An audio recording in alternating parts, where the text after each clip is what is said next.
Hello, Sagittarius. Welcome to the Plaid Sheep Oracle.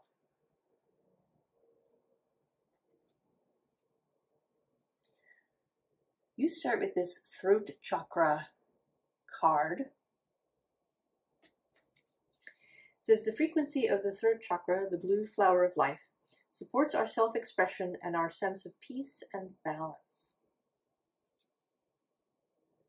And it's interesting, actually, because, right, this is number 5. It is the 5th chakra, which is a number of change. 5 is a number of change, right? You go from the stability of the 4 to something different.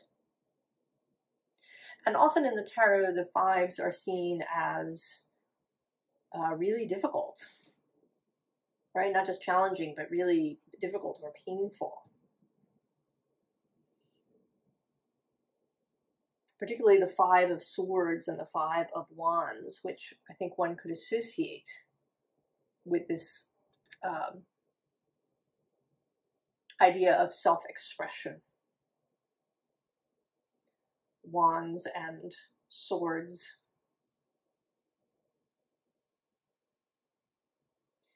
Now what's interesting is that at the bottom of this deck, or I guess at the top for me,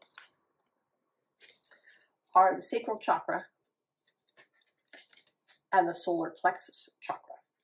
And then actually below that is discernment. And then the root chakra. I could just keep going. And then authority. So there's something here about your own authority. But there's also something here about language and how you speak and how you think. Right, we associate the third chakra with expression that is public, with speaking or writing publicly. But you speak to yourself as well, whether you do it aloud or not. So there's something here about both, right, speaking in ways that are beneficial. Also what we listen to, right? Other people's throat chakra, other people's expression. And with all of these lower, right, the root, sacral, and solar plexus chakras.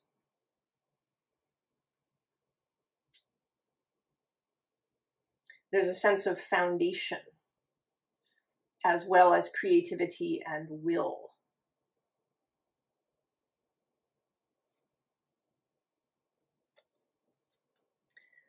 So your first card here is the Star.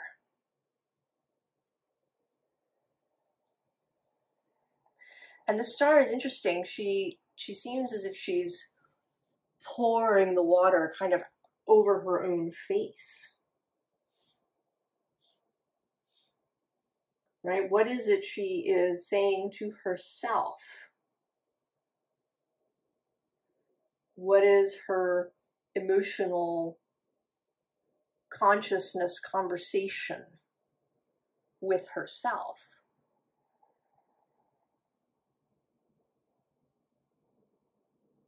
As well as what maybe with this outpouring is she sharing with others?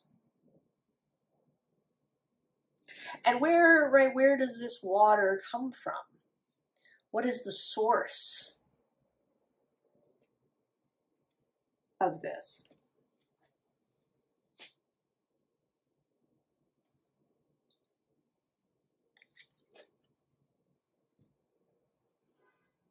So we have the universe, the world in this Thoth deck.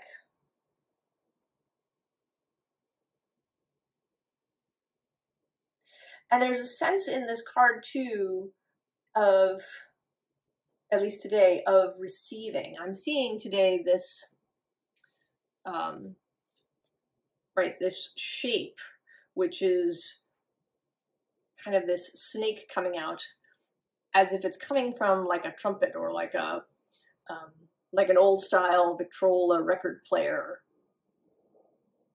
right, that has that trumpet shape for the sound to come out of. So what is it that she is listening to? And to here, this card, there is, right, the sense of a giant ear kind of over her head, right? That there's this whole circular thing available to catch all kinds of sounds.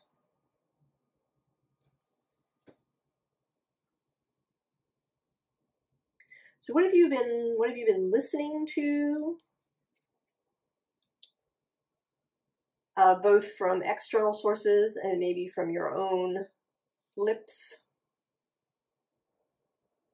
What is the language that you use?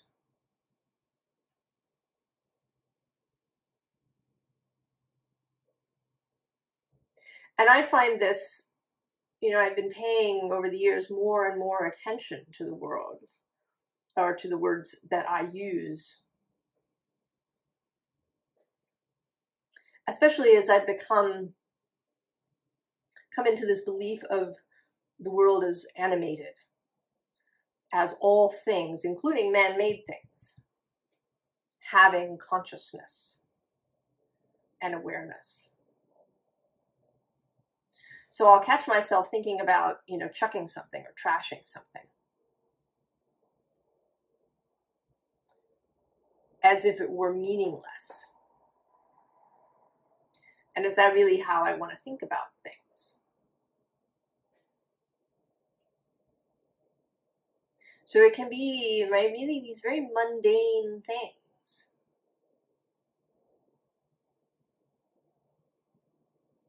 You know, how do we think about our stuff?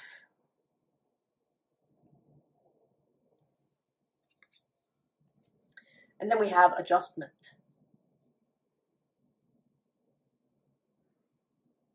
What is, you know, is there an adjustment that you want to make? What does it mean? You know, what does right speaking mean? You know, usually it is used in the concept of integrity. Yes, telling the truth. You know, perhaps speaking compassionately or without harsh judgment. But maybe there's even more than that. Maybe there is speaking of all things as aware. How do we speak about things? Or maybe concepts, or even people that we really, right, that we have issues with.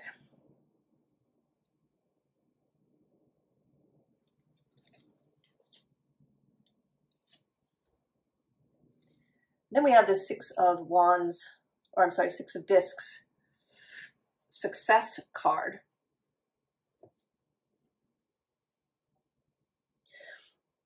And the Six of Discs as being reciprocity.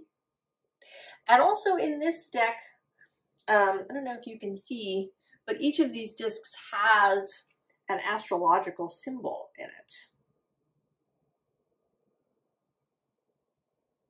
Moon, Venus, Mars, Mercury, and Saturn. So these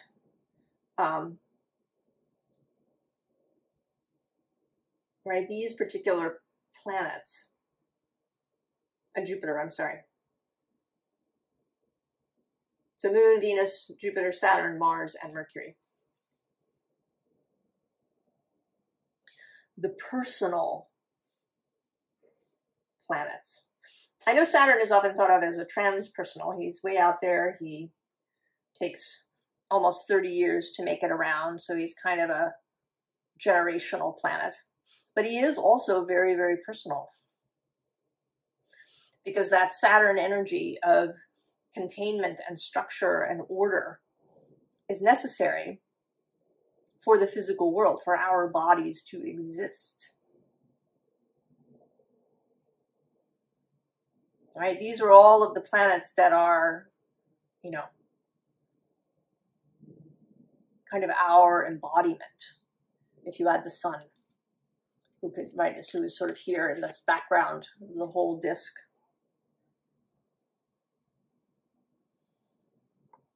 So the very personal nature of things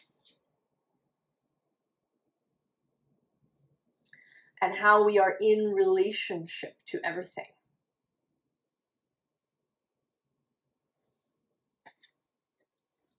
And then we have the Princess of Swords.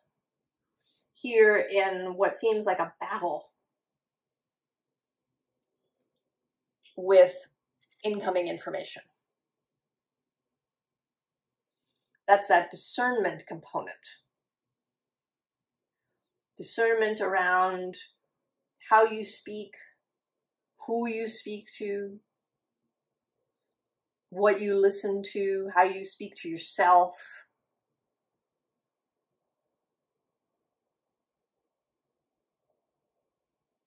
And how you respond to things that you hear. Because it doesn't mean that you can't, maybe engage in conversation around difficult subjects. But how you respond to information or people's opinions.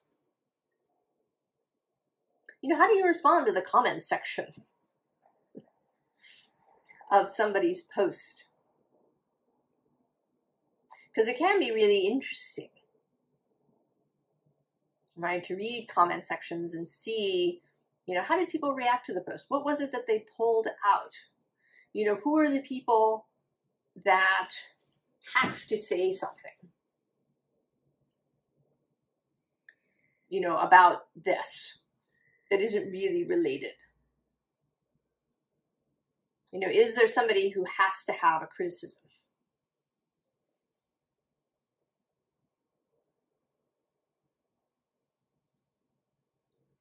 I've noticed that sometimes I sometimes watch videos about tiny houses, because it's sort of fascinating how people, find ways to put things into a small space, and seeing what different people's priorities are. Who wants the big living area and who needs the bigger kitchen, and who really feels they need to have a bathtub, and who wants, a bedroom on the ground floor, or, right, all of these kinds of things. So it's interesting to me. And also to see, the creativity that goes into these kinds of buildings. But reading the comments, many of them, most of them, the majority, are usually supportive. But there's always, right, the person who needs to point out how the space isn't perfect. And perhaps you've done this yourself. I've certainly done it. Somebody has an idea and they present it and you want to say, well, this is wrong and this is wrong and this is wrong, and then there's another thing. But what is that, right? What is that sort of attitude doing, right, to your vibration, to your state of mind, even to your throat chakra?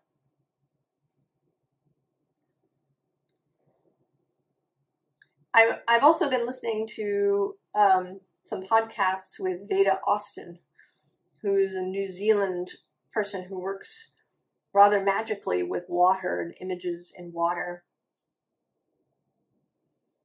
And you know, this idea that that water likes a vortex, and that if it runs through too many straight angles, that it becomes kind of disarranged.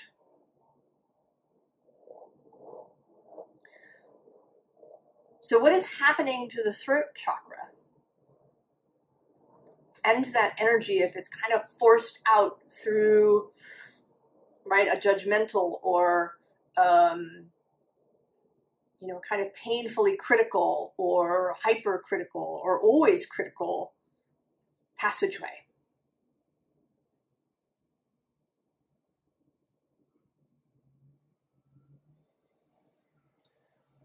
Right? Does the chakra itself become, does the energy there become disarranged?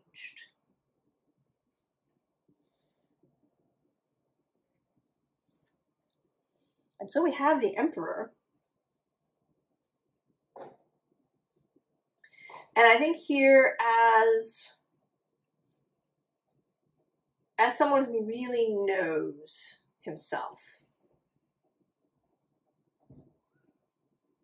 as someone who is very aware of the language that he uses as he governs his empire.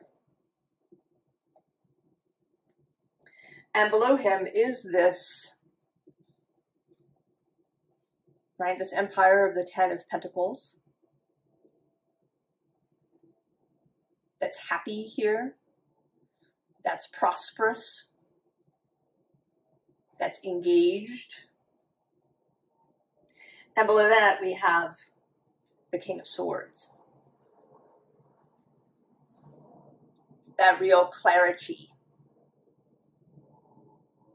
and intellectual and I think verbal, right,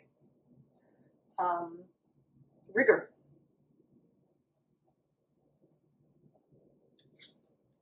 As opposed to the Five of Swords, one of those fives that's disarranged, perhaps.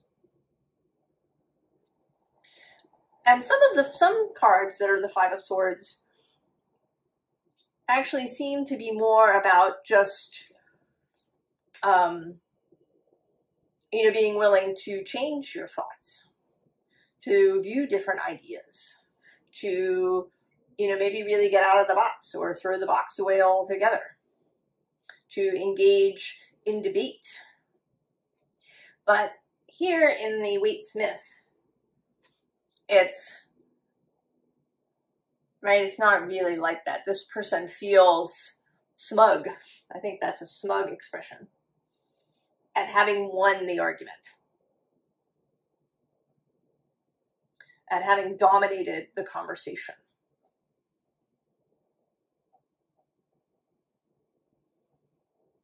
So wanting to be right or feel right. And saying whatever you need to get there.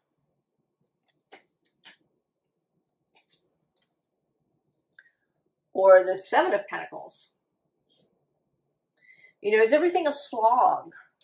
Do you talk about things in terms of, oh God, it's taking so long, or it's going to be so difficult, or it's really hard to do that, or, you know, we'll never get there, right? Humans have never changed. It's always the same thing over and over again.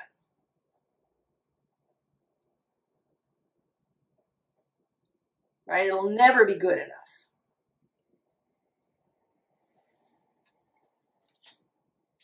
But the other possibility is the Ace, right? To see and speak of, here with this Judgment trumpet, the good news. Do you speak of, right? Do you speak of good news? Do you speak of possibility?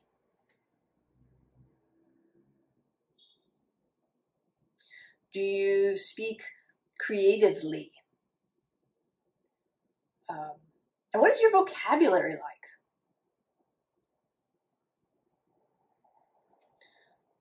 We know, if you've been here on the channel, that I really love words. I think words and language are amazing.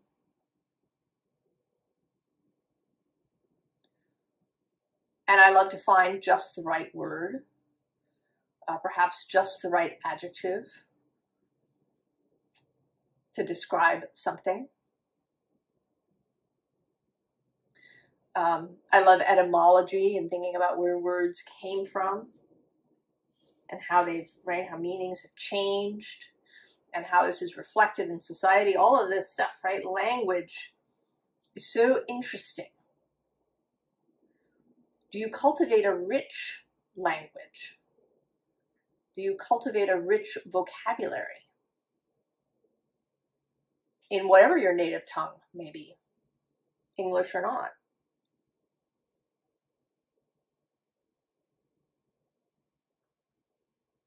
Do you use language creatively?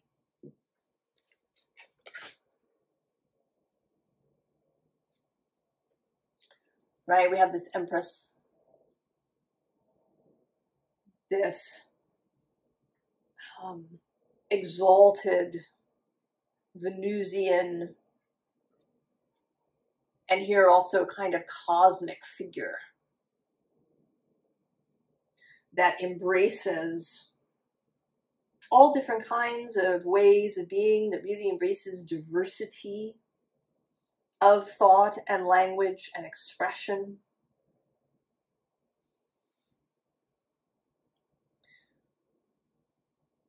Do you cultivate diversity in your own life?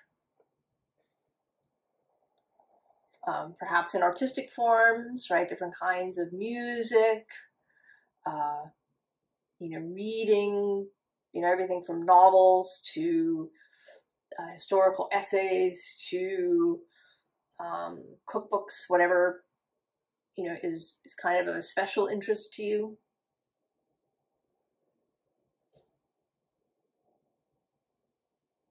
Do you ponder, consider your expression in the world? What is it that you bring into a space?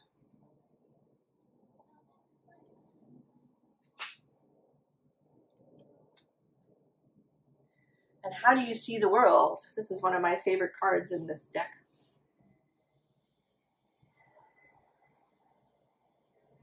Right? Do you perceive this hum of life? The hum of the viriditas, as Hildegard of Bingen would have said.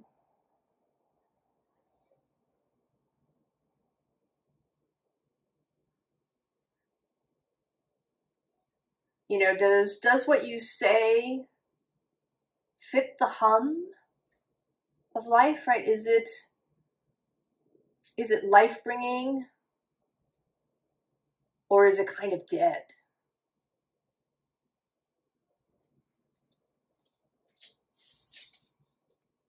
And then the Ten of Pentacles again, but this time in this card where you're escaping the confines of whatever costume you've been wearing through your life. Whatever costume you were given. The thoughts, the words, the ideas that you are able and or willing to express.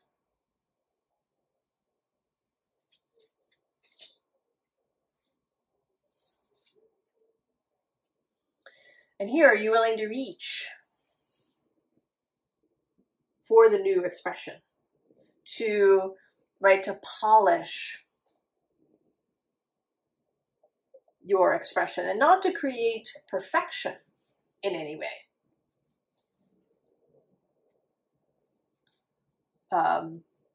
Not to create a kind of stilted, right? This is not about, being in the ivory tower and, you know, speaking in some particular official way. I was actually, this is another thing I saw on a blog where there was someone who referred to Philip K. Dick as a literary, right, as literary prose, and someone else questioned that, right? So this idea that, you know, perhaps science fiction or fantasy or a romance novel can't be literary. And I would not say that. You know, what does it mean for writing to be really good? To really speak to us?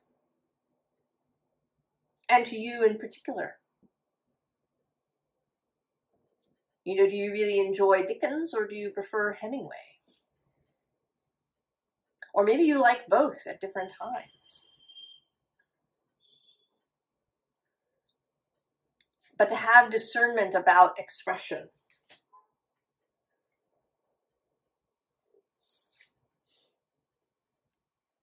And then we get the Eight of Cups. And actually today paired here with this Tower. So this Eight of Cups is looking towards this star polish. And we did begin with the star, and actually the star is at the bottom of this deck as well. So there's this, right? There's this longing, perhaps of your wider self, perhaps of your heart.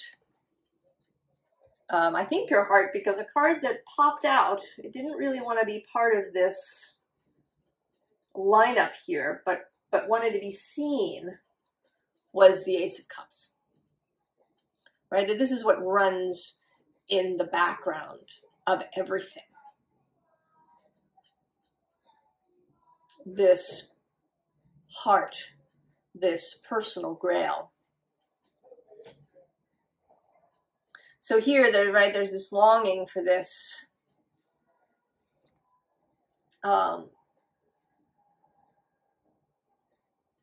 this purposeful expression, and away from this kind of chaotic Tower energy. Maybe of reactivity, of habits, right? Of using the same language just because it's habitual. Of, you know, maybe a tendency of tearing things down, even if they're only your own things. And, right, moving away from that.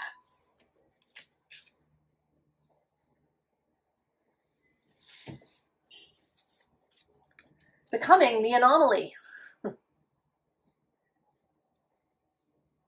Because I would say that many, maybe most people don't really think about what they are communicating and what they are receiving, and how these things affect them, and how their own reactions. And I absolutely think that it is your own reaction to things that is the more disordering aspect, right? So you receive something from the outside that's, you know, potentially painful or challenging or angering. And so that thing plays a part. But it is your response or reaction to that that's really going to disarrange your own energy more than anything that can come from the outside. Right? Your power to disarrange yourself is much greater than the power of something external. And, right, that sort of comes up here with influence underneath the anomaly.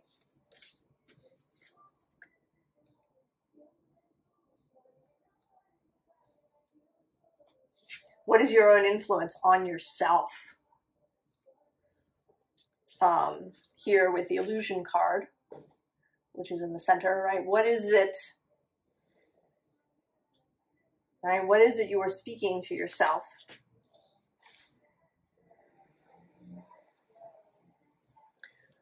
And then what is it that you say to others as well?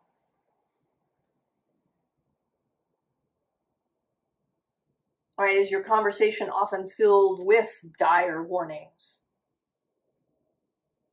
or with criticism? And I have totally existed in this space. I think I've spoken in another video about having worked in a place where my conversation with others was often about, right, complaining, things we were complaining about. You know, what had so-and-so done that was really annoying and, you know, had gotten in the way, and, right, how could we get around it, and, right?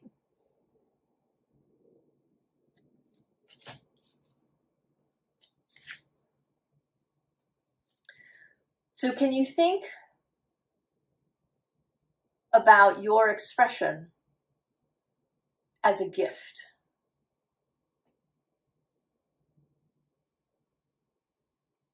How can your expression be a gift? And this doesn't mean that you have to agree with everybody all the time, that you can't contradict or have a disagreement with someone. But can that disagreement end up as a gift?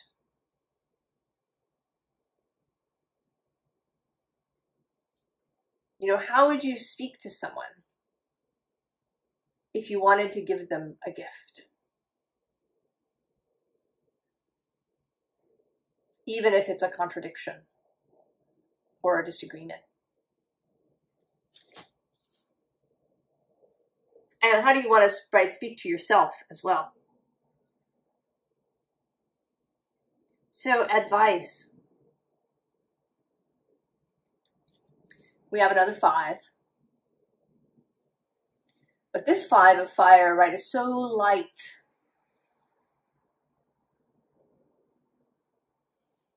Right? If your language was butterflies,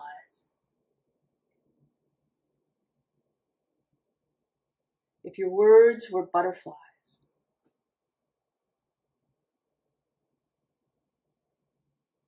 what words would they be?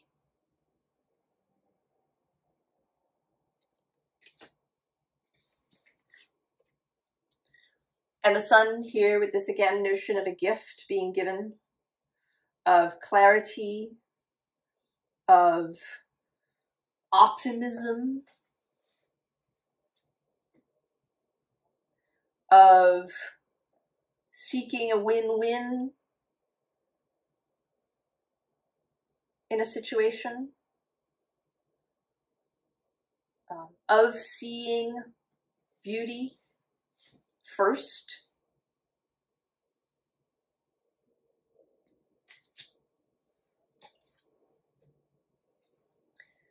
And then the 7 of water, which is the gathering. I think that has come out from you, for you before. To, right, to create this space, right, that gathering space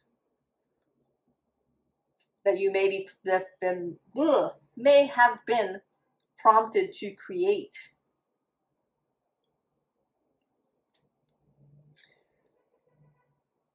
You know, is it filled with, you know, clear water that is not disarranged? Right? Is it filled with language that is butterflies and flowers? Even during difficult conversations.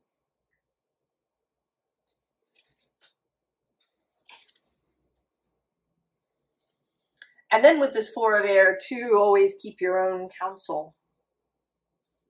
And to be the most aware of your own internal dialogue, whether you speak it aloud to yourself or not.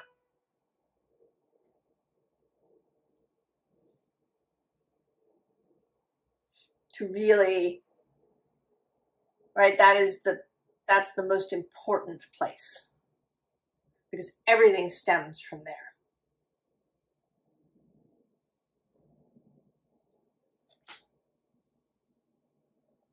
So, Sagittarius, speaking your word.